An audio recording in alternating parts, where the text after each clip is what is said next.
Hi guys, welcome back to my channel. Today I wanted to show you just a quick little invitation to create.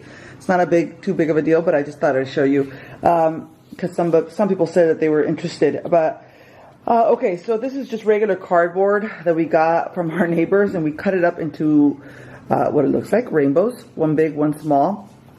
And I added a little box here with a bunch of little goodies for my daughter if she wants to glue or anything. They're just these little sparkles things. I don't know, I got them at the Dollar Tree. I don't know what they're called.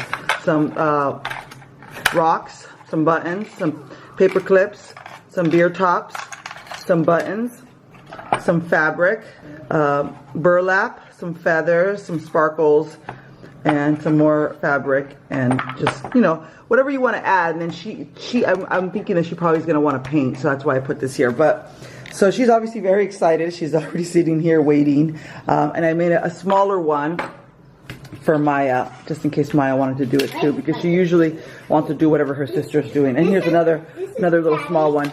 Five daddies. Okay, so basically, like, we use the other side, but we kind of don't let things go to waste, so we already used the other side of our coloring, so now we're going to use this side. Yeah, and I just kind of cut it, see if you can tell. But yeah, so this is kind of like a fun little activity for kids.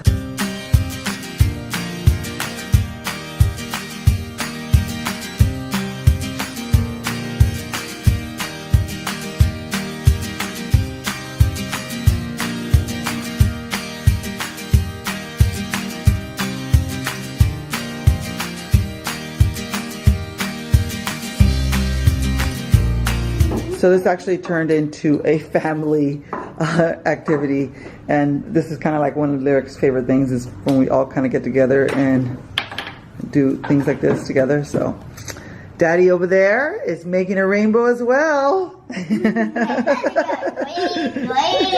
And Maya is too. Everybody's making a rainbow.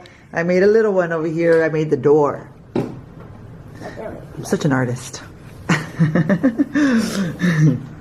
If you guys are wondering about my table and why I don't cover it, I've kind of given up. This is our dining room table, but as you can see, it has like paint all over it, and some of it comes off and some of it doesn't. But I'm kind of thinking about just letting them like kind of just paint all over it, like with kid paint, and just, I don't know. I seen a mom on YouTube that, okay, I'll pick it up. I seen a mom on YouTube that did that. She kind of like let her kids just, I don't know, paint with, I don't know if they used acrylic paint or what, but it looks kind of cool actually. But I don't know what I'm going to do. I might just paint over it again. It's real wood, so I could just paint white over it. But yeah, I get lazy to cover up the table every time they're going to do an, you know, art activity or something. So I'm just like, whatever. I don't really care that much. I found this table anyways on the side of the road, so it's fine.